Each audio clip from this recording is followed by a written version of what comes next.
நண்பர்களுக்கு வணக்கம். தமிழும் தங்கையாவும் என்ற யூடியூப் சேனல் வழியாக உங்களை வாழ்த்துகிறேன். இன்றைய பதிவிலே டிஎன்பிஎஸ்சி பிஜிடிஆர்பி தமிழ் பாடத்தை எடுத்து படிக்கின்ற நண்பர்களுக்கு பயன்படுகின்ற வகையிலே அலகு 4 பக்தி இலக்கியம் 12 திருமுறையினுடைய ஆசிரியர்கள் வரிசையிலே 7ஆம் திருமுறையினுடைய ஆசிரியர் சுந்தரமூர்த்தி சுவாமிகள் அவர்களை பற்றி அல்லது சுந்தரர் என்பவரை பற்றி நாம் காண இருக்கின்றோம். இதை பகுதி 1 என்று உங்கள் முன் நான் வைக்க விரும்புகிறேன். செய்திகளை வகுத்து தொகுத்து 64 வினாக்களாக நான் உங்கள் முன் வைக்கிறேன். வேகமாக என்னோடு குறிப்பெடுத்து கொண்டு தேர்வு நேரத்திலே பயன்படுத்தி வாழ்வில் வளம் பெற உங்களை வாழ்த்துகிறேன்.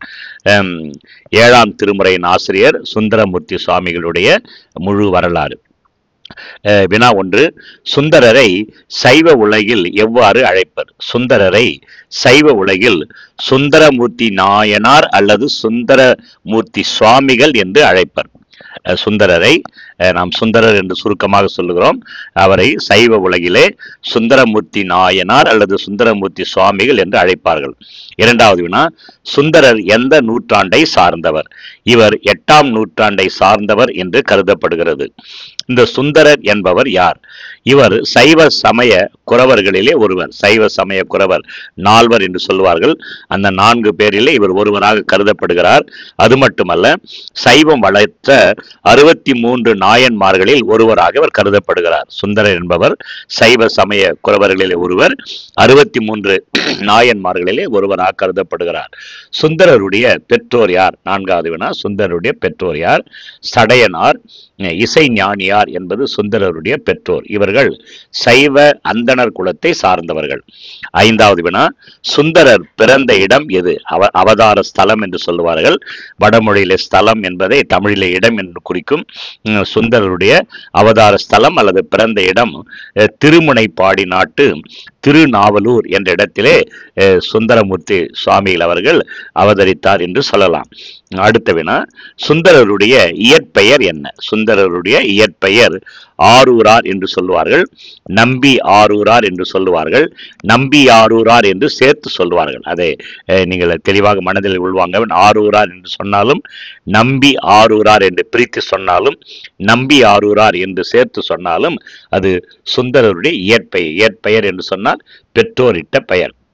இந்த நம்பியாரூராரை, அதாவது சுந்தரரை, ஒரு மன்னன் எடுத்து வளர்க்கின்றார். அதாவது இந்த மன்னன் நகரவலம் வருகின்ற பொழுது தெருவிலே விளையாடி கொண்டிருந்த இந்த சுந்தரரை அவர் பார்க்கிறார். மிக அழகான தோற்றமுடைய அந்த குழந்தையை கண்டவுடனே தான் எடுத்து வளர்க்க வேண்டும் என்ற எண்ணம் அந்த மன்னனுக்கு வருகிறது. எனவே பெற்றோருடைய அனுமதியை பெற்று அரண்மனைக்கு குழந்தையை கொண்டு சென்று ஒரு அரசலம் குமரனை போல அவனை வளர்க்கிறார். அவர் யார்? நம்பியாரூரை சுந்தரரை வளர்த்த மன்னன். திருமுனைப்பாடி நாட்டை ஆண்ட மன்னன் நரசிங்க முனையர் என்பவர் நம்பியாரூராரை தத்தெடுத்து வளர்த்தார். தன்னுடைய அரண்மனைக்கு கொண்டு சென்று அரச பதவிக்குரிய அரசலங்குமரன் போன்று அழைத்து தகுதிகளையும் அவருக்கு கொடுத்து அரண்மனையில வளர்த்து வந்தார். 8வது வினா, சுந்தரர் இறந்த இடம், அதாவது முக்தி ஸ்தலம் என்று சொல்லுவார்கள், எது என்று சொன்னால் திருவஞ்சை களம் என்பது அவர் முக்தி அடைந்த இடம். இவர் 9வது வினா, எத்தனை ஆண்டுகள் உயிரோடு வாழ்ந்தார்?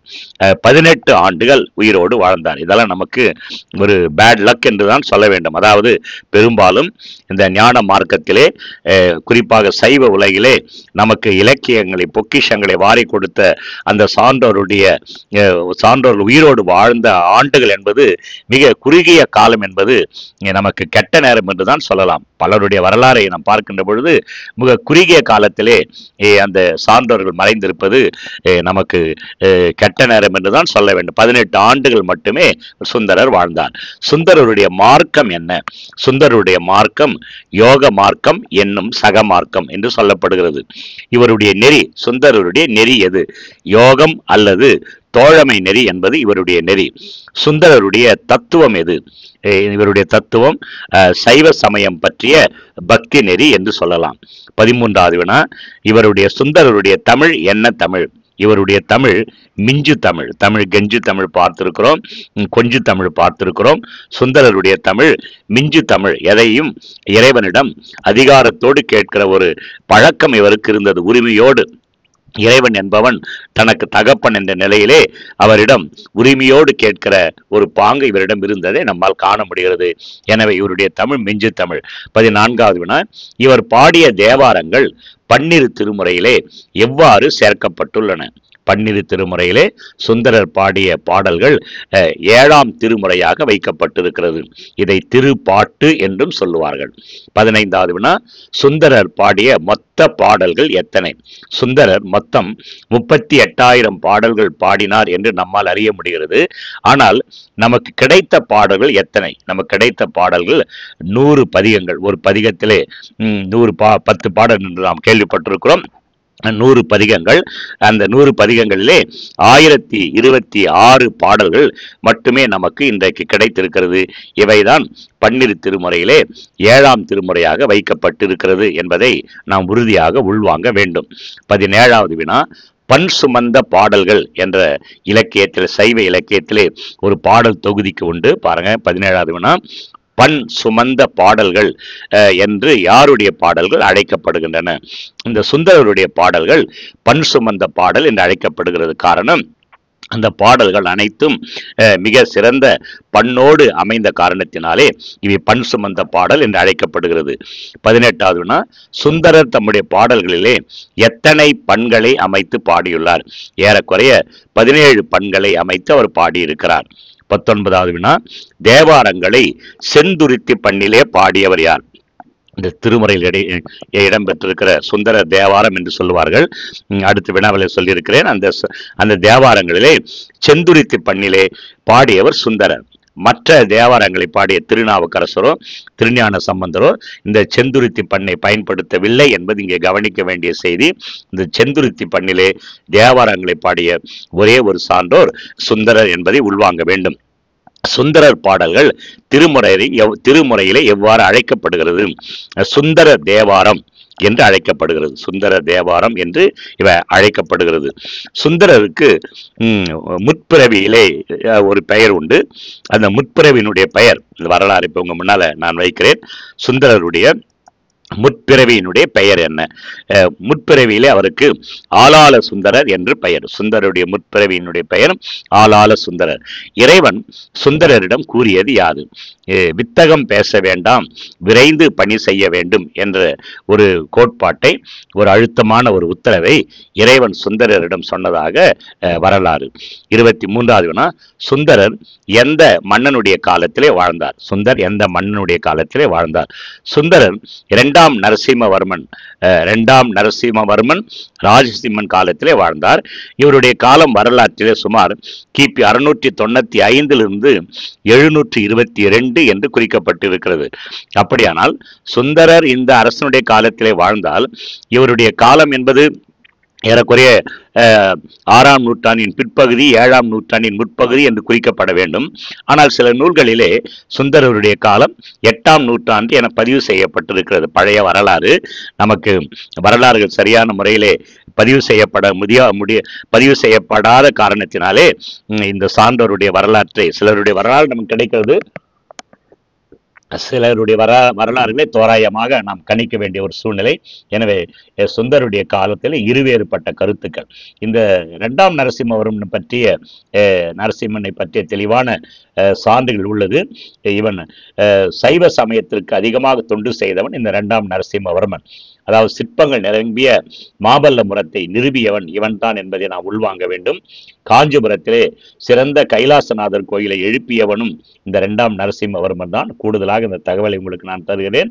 அதே நேரத்திலே இந்த 2ஆம் நரசிம்மவர்மன் காலத்திலே தான் தண்டி என்னும் வடமொழி புலவராலே தண்டி அலங்காரம் என்னும் தமிழ் இலக்கண அணி இலக்கண நூல் இயற்றப்பட்டது என்பதை நான் உள்வாங்க வேண்டும்.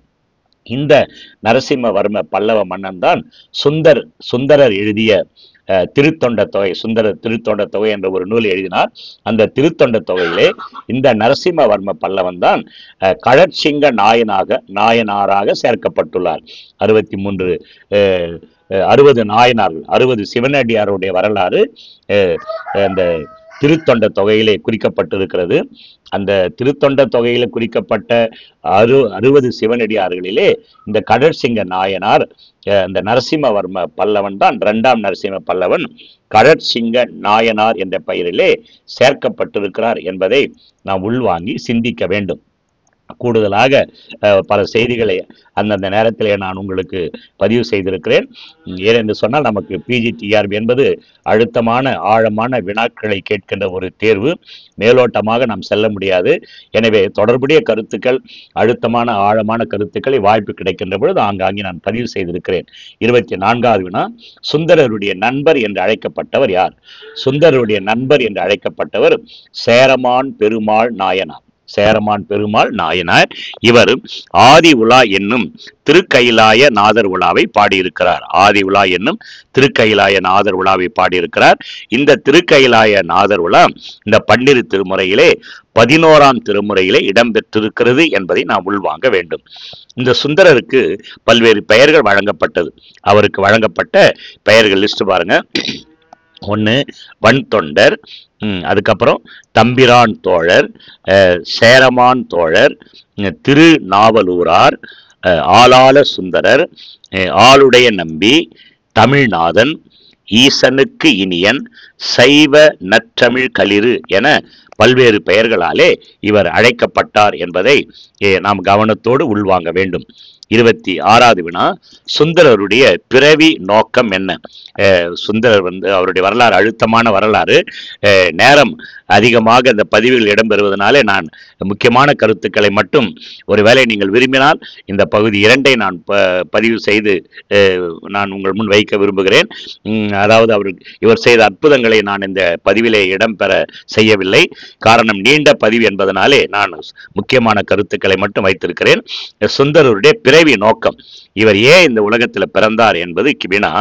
சிவபெருமானை புகழ்ந்து பாடுவது இவருடைய பிறவி நோக்கம் என்று சைவர்கள் நம்புகிறார்கள். இது சைவருடைய நம்பிக்கை. சிவபெருமானை பாடுவதற்கென்று இவர் இந்த உலகில் பிறந்தார் என்பது சைவருடைய நம்பிக்கை. 27வது வினா, இவர் எப்போது முதலில் பதிகம் பாட ஆரம்பித்தார்? இவர் பதிகம் பாட ஆரம்பித்தது என்பது ஒரு மறக்க முடியாத நிகழ்ச்சி. அதாவது திருவெண்ணை நல்லூரிலே திருமணத்தின் போது இவர் தடுத்தாட்கொள்ளப்பட்ட நேரத்திலே இவர் பதிகம் பாட தொடங்கினார். திருவெண்ணை நல்லூரிலே இவருக்கு திருமணம் நடக்கிறது. அந்த நேரத்திலே தான் இறைவன் ஒரு முதியவர் போல வேடம் தரித்து வந்து இவரை தடுத்தாட்கொள்கிறார். அந்த சூழ்நிலையிலே தான் இவர் முதலாக பதிகம் பாடுகிறார். சுந்தரருடைய திருமணம் யாரால் எப்பொழுது தடை செய்யப்பட்டது? வினா பாருங்க. தொடர்ச்சியா ஒரு கதை போல உங்கள் முன் நான் வைக்கிறேன். அதாவது சுந்தரருடைய பெற்றோர், பிராமண பெற்றோர்கள், அரசன் வளர்த்தான். அவனை பெற்றெடுத்த பிராமணுடைய பெற்றோர்கள் தம்முடைய குல முறைப்படி அரசன் அனுமதியோடு இவருக்கு திருமணம் செய்து வைக்கின்றனர். அந்த திருமணத்தின் போது சிவபெருமானால் தடை செய்யப்பட்டு இவர் அவருடைய தொண்டனாக ஆட்கொள்ளப்படுகிறார் என்பது வரலாறு. 29வது வினா, சுந்தரர் யாரை திருமணம் செய்யும் போது ஆட்கொள்ளப்பட்டார்? பெற்றோர்கள் இவருக்கு இந்த அரேஞ்சு மேரேஜ் சொல்றோம் இல்லைங்களா, யார் இவருக்கு அந்த எந்த பெண்ணை பார்த்து பெற்றோர்கள் செய்த பெண் யார், யாரை இவர் திருமணம் செய்து கொண்டார்? அதாவது புத்தூரிலே, புத்தூர் என்பது ஒரு ஊர், அந்த ஊரிலே சடங்கவி சிவாச்சாரியாருடைய மகளை திருமணம் செய்து கொள்ள இருந்த பொழுது சிவபெருமான் ஒரு முதுமை மிக்க வேதியராக திருமேனி கொண்டு தளர்ந்த நடையினராய் தண்டு ஊன்றி வந்து இந்த சுந்தரரை தடுத்தாட்கொண்டார் என்பது வரலாறு. இதன் பிறகுதான் இவருடைய வாழ்க்கையே ஒரு திருப்பு முனையாக மாறுகிறது. அதுவரை இறைவன் மீது கவலை கொள்ளாமல், இறை சிந்தனை இல்லாமல் அரண்மனையிலே மிகவும் வசதியாக வாழ்ந்த இந்த சுந்தரருடைய வாழ்க்கை என்பது இந்த திருமணத்தின் பொழுது இறைவன் தடுத்தாட்கொண்ட பிறகு வேறு விதமாக திசை திரும்புகிறது என்பதை நாம் அழுத்தமாக உள்வாங்க வேண்டும். 30வது வினா, வினா 30, இறைவன் சுந்தரரை தடுத்தாட்கொண்ட ஊர் எது? இறைவன் சுந்தரரை தடுத்தாட்கொண்ட ஊர் திருவெண்ணை நல்லூர் என்ற ஊர். 31வது வினா, திருமணத்தை தடுத்த முதியவரை பார்த்து சுந்தரர் என்ன கூறினார். ஏன்னா கல்யாண நேரம், திருமண நேரம், திருமணம் செய்து மணக்கோலத்தில் அவர் இருக்கிறார். மணக்கோலத்தில் இருக்கிற அந்த நேரத்திலே இது ஒரு பெரிய கதை. அந்த அந்த அந்த அந்த வரலாற்றை நான் இந்த இடத்துல பதிவு செய்யவில்லை. ஏனென்று சொன்ன மிகப்பெரிய ஒரு ஆர்குமெண்ட். அதனாலதான் அவருக்கு வன்தொண்டர் என்றே பெயர் வந்தது என்று கூட சொல்லலாம். இறைவனோடு வன்மையாக ஆர்குமெண்ட் பண்ற கல்யாண நேரத்துல தடுக்கிறே பைத்தியக்காரா, பித்தா என்பதற்கு பைத்தியக்காரன் என்று சொல்லலாம். இறைவனை பார்த்து, அந்த வயோதிபரை பார்த்து, வயது முதிர்ந்த சிவபெருமான் வயது முதிர்ந்த ஒரு வேதியனாக, ஒரு முதியவராக அந்த தடுத்து நிறுத்துகிறார். திருமண நேரத்திலே நிறுத்துகிறாய் என்று சொல்லி கோபத்திலே சுந்தரர் அந்த முதியவரை பார்த்து பித்தா, பித்தா என்பது இலக்கிய வேர்டு, ஸ்போக்கன் லாங்குவேஜ். நம்ம சொன்னோம்னா பைத்தியக்காரா கல்யாண நேரத்தில் தடுக்கிறியே என்று சொல்லியிருக்கலாம். அதை நாகரிகமாக இலக்கியத்தில் பித்தா என்று பதிவு செய்யப்பட்டிருக்கிறது.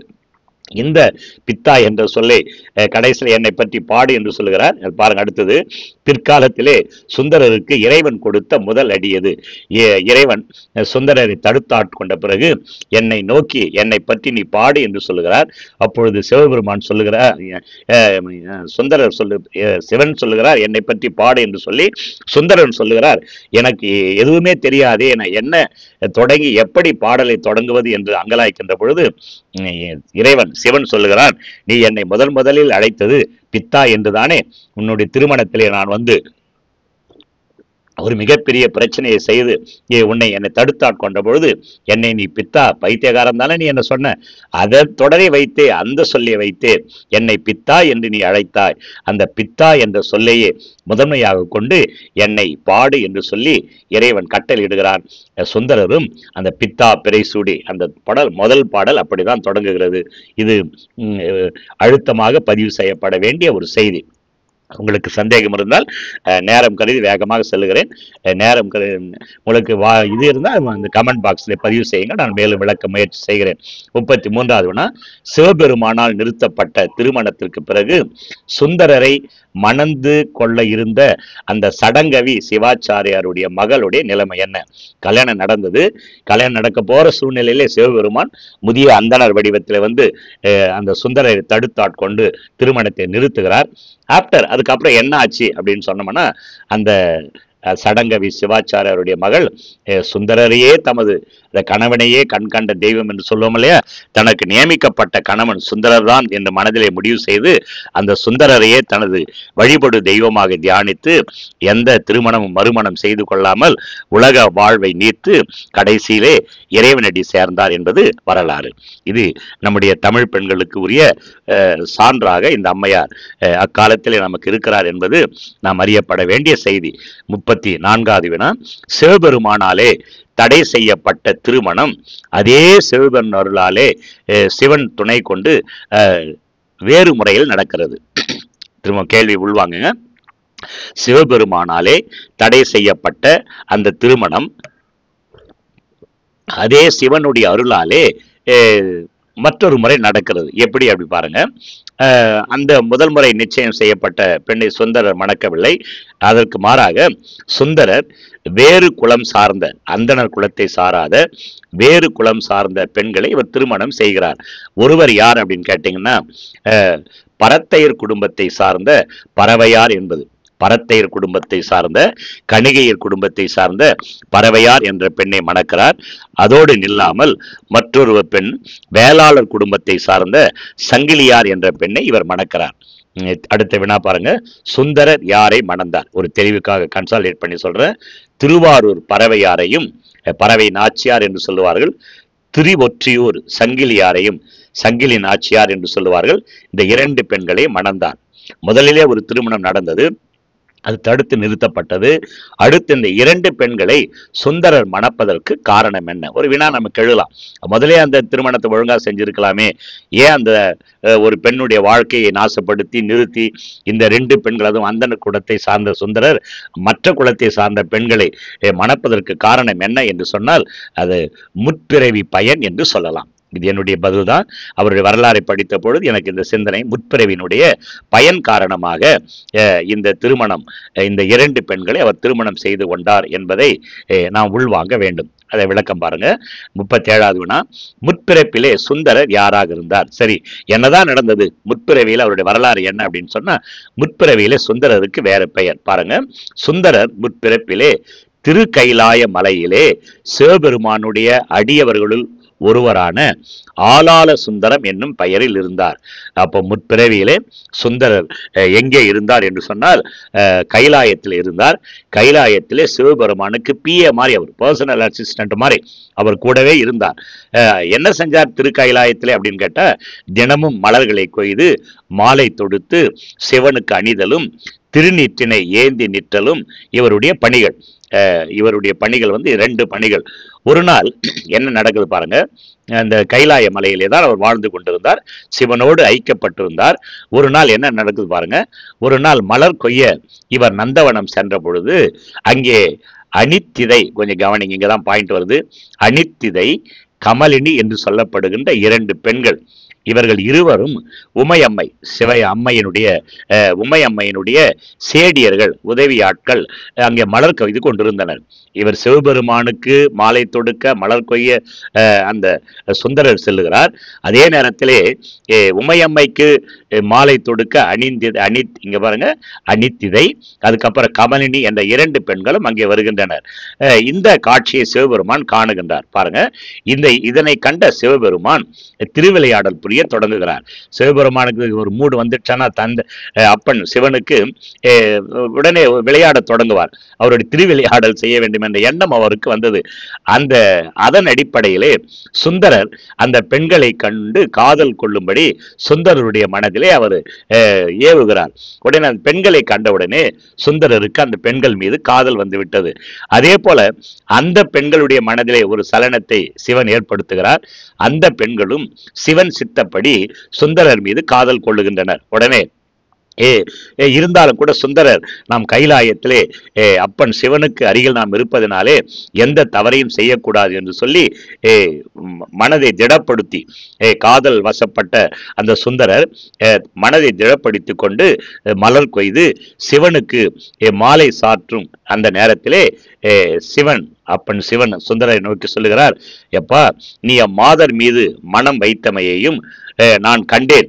எனவே நீ அந்த மாதர் மீது உன்னுடைய மனத்தை நீ செலுத்திய காரணத்தினாலே பூலோகத்திலே நீ மனிதனாக பிறந்து அந்த மகளிரோடு காதல் இன்பத்தை துய்த்து அதன் பிறகு பூலோகத்திலே நீ மனநிறைவோடு வாழ்ந்து பின்னர் நீ கைலாயம் வந்து சேர் என்று சொல்லி ஒரு கட்டளையை சிவன் இடுகிறார். அந்த கட்டளையை கேட்டவுடனே மிகவும் சுந்தரர் சங்கடப்படுகிறார். இருந்தாலும் சிவன் இட்ட ஆணையை மீற முடியாது என்ற நிலையிலே சிவனுடைய சித்தப்படி அந்த கைலாயத்திலே ஆளாள சுந்தரர் என்று அழைக்கப்பட்ட அந்த சுந்தரர் பூலோகத்திலே மகனாக, ஒரு மனிதனாக பிறக்கிறார். பாருங்க, 38வது கதை மாதிரியே கூட என் கூடவே வாங்க. சிவன் சித்தப்படி ஆளாள சுந்தரர், அந்த கைலாயத்தில் இருந்த ஆளாள சுந்தரர் சிவனுக்கு அருகிலே நின்று சிவனுக்கு சவரட்சணை செய்து அந்த ஆளாள சுந்தரர் பூலோகத்திலே பிறக்கிறார். எங்க பிறக்கிறார் பாருங்க, திருமுனைப்பாடி நாட்டிலே ஒரு வேதியர் மரபிலே, அதாவது சடையனாருக்கும் இசை நாணியாருக்கும் ஒரு மகனாக அவர் அவதாரம் எடுக்கிறார். இதுதான் அந்த பழைய வரலாறு. முற்பிறவியில இருந்த அந்த சுந்தரர் இங்கே உலகத்திற்கு வந்த கதை. அதுக்கப்புறம் தொடர்ந்து பாருங்க. அந்த கைலாயத்திலே அந்த 2 பெண்களையும் சுந்தரர் ஆசையோடு பார்த்ததுனாலே அந்த 2 பெண்களும் பூலோகத்திலே அவர்கள் பிறக்கிறார்கள். யார் பாருங்க, 39வது வினா, உமையம்மையின் சேடியர்களான அனித்திதை, கமலினி பூலோகத்திலே எங்கு பிறந்தனர்? வரலாறு பாருங்க. இந்த கமலினியார் எங்க பிறகுறாங்க பாருங்க. கமலினியார் திருவாரூரிலே உருத்திர கணிகையர் குலத்திலே, அந்த பரத்தையர் குலத்திலே பிறந்து பறவையார் என்ற பெயர் பெற்று பேரழகு உடைய ஒரு பெண்ணாக அவர்கள் காட்சியளித்தார். அதே போல அனித்திதையார் என்பவர், மற்றொரு பெண்ணான அனித்திதையார் என்பவர் ஞாயிறு கிழவர் என்னும் ஒரு வேளாள குடியிலே பிறந்து சங்கிலியார் என்னும் பெயரோடு அவர்கள் அங்கே வாழ்ந்து வந்தனர். விதிவசத்தின்படி, ஏனென்று சொல்ல முற்பிறப்பினுடைய தொடர்ச்சி அல்லவா அது, எனவே சிவனுடைய அருளாலே இவை அனைத்தும் நிகழ்ந்த காரணத்தினாலே இந்த இருவரையும் சிவன் அருளாலே தற்செயலாக சந்தித்து, தற்செயலாக பிளான் என்று கூட சொல்லலாம், சிவனுடைய திட்டம் என்று சொல்லலாம், சந்தித்து அந்த சந்தித்த நேரத்திலே முற்பிறப்பினுடைய நிலையை உணர்ந்து அவர்களை மனைவிகளாக்கி வாழ்ந்தார் சுந்தரர் என்பது வரலாறு. இதுதான் இந்த 2 பேரையும் அவர் மணந்த கதை என்பது.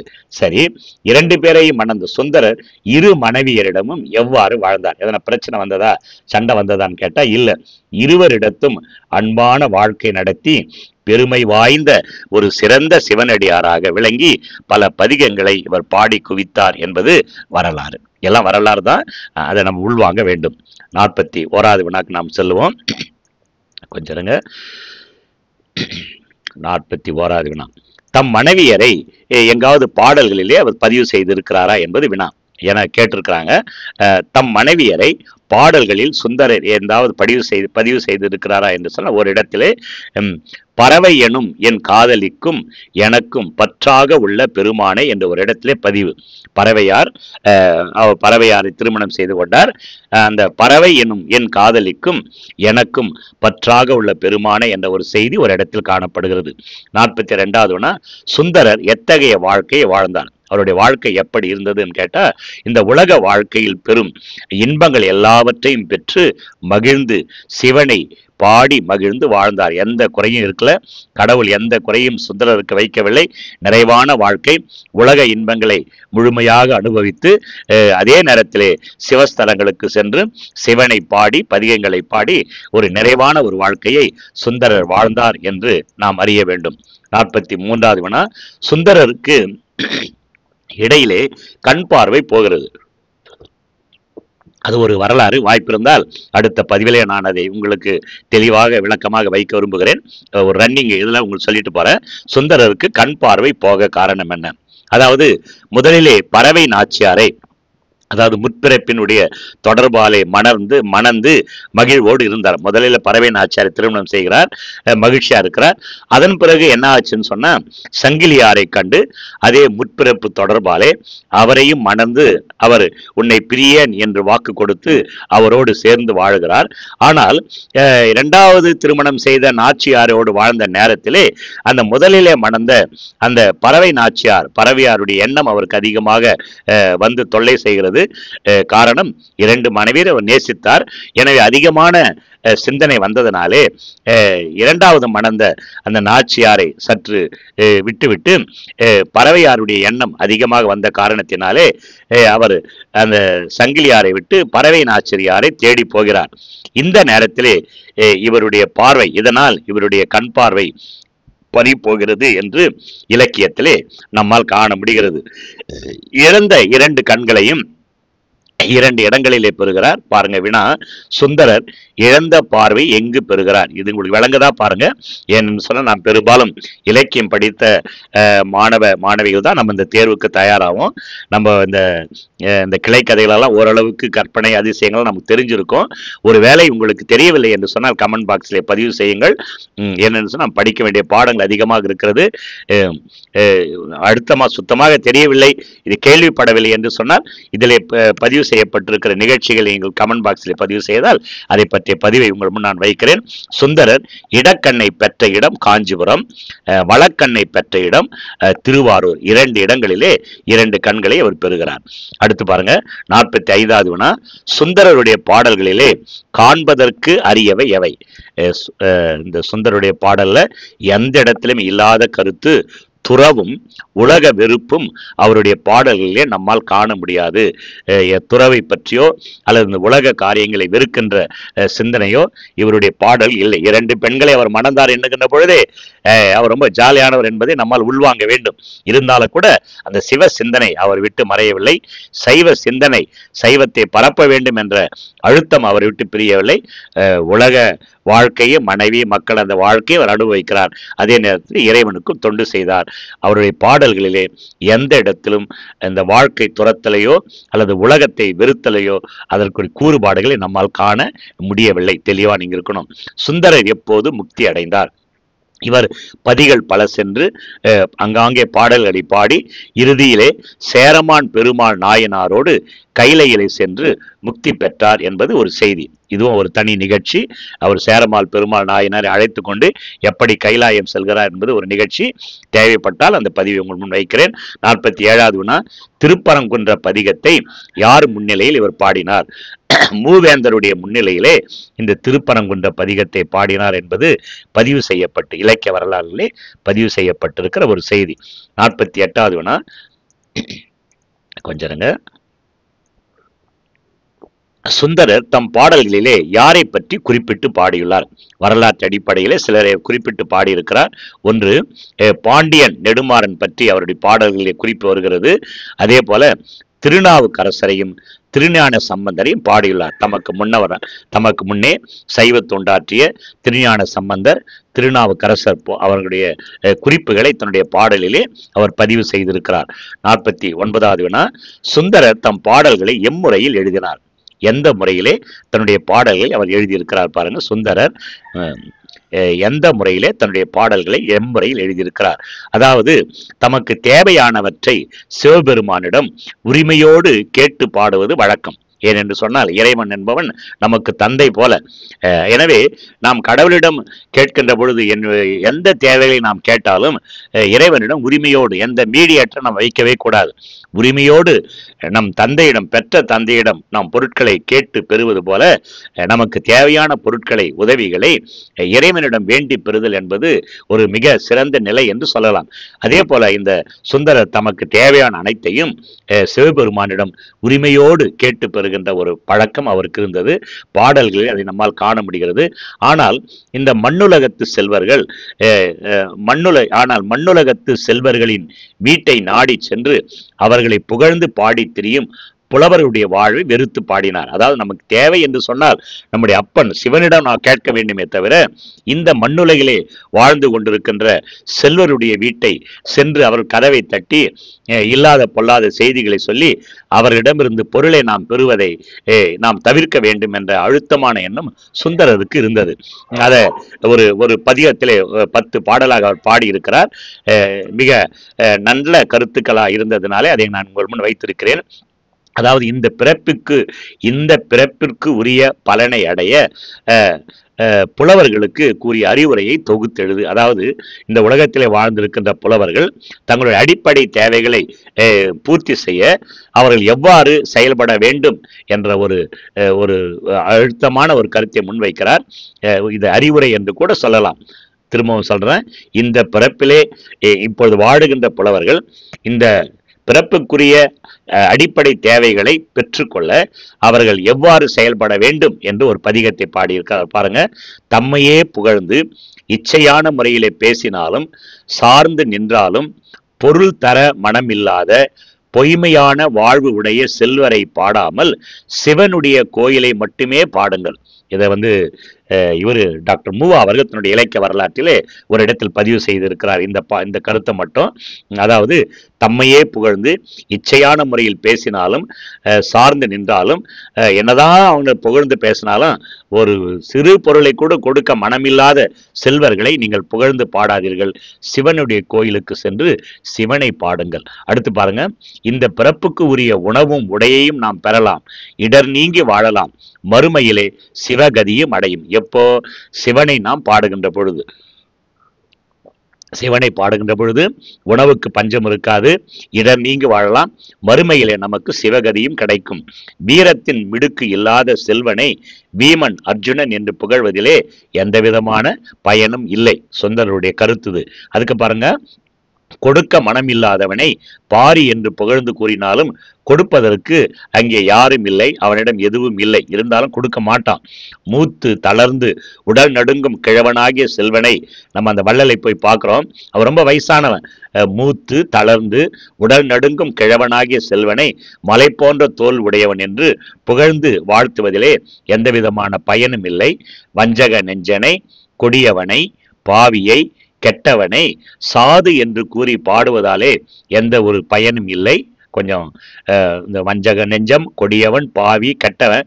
ஆனா நம்ம சாதுன்னு சொல்லி அவங்ககிட்ட பொருள் வாங்குவதற்காக அவனை சாது என்று பொய் சொல்லுகிறோம். அதுக்கப்புறம் பாருங்க, ஈயாத உலோபியை வள்ளல் என்றும் கல்வி இல்லாதவனை கல்வியிலே வல்லவன் என்றும் புகழ்ந்து காலத்தை கழிக்காதீர்கள். நீங்கள் பாடப்பட வேண்டிய ஒரே ஒரு ஆள் சிவபெருமானை பாடி பயனை பெறுங்கள் என்று சுந்தரர் ஒரு பதிகத்திலே 10 பாடல்களை இக்காலத்து புலவர்களுக்காக பாடி பதிவு செய்திருக்கிறார். அதை இக்காலத்திலே புலமை வாய்ந்தவர்கள் உள்வாங்கி வாழ்க்கையிலே பயன்படுத்தப்பட வேண்டிய ஒரு சூழலிலே நாம் தள்ளப்பட்டிருக்கிறோம். 51வது வினா, சுந்தருடைய பாடல்களிலே அகத்துறை சார்ந்த பாடல்கள் எவ்வாறு அமைந்துள்ளன? அதாவது பெரும்பாலும் காதலி பாவனையில் நின்று காதலனுக்கு அஞ்சுபவள் போன்றும் அவளை அதட்டுபவள் போன்றும் எள்ளி நகையாடி கேலி செய்பவள் போன்றும் இவர் அகத்துறை பாடலை பாடியிருக்கிறார். 52வது வினா, சுந்தருடைய பாடல்களிலே எந்த சுவை மிகுதியாக இருக்கிறது? சுந்தருடைய பாடல்களிலே நகைச்சுவையை நம்மால் அதிகமாக காண முடிகிறது. முக்கியமான வினாக்கள் இவையெல்லாம்.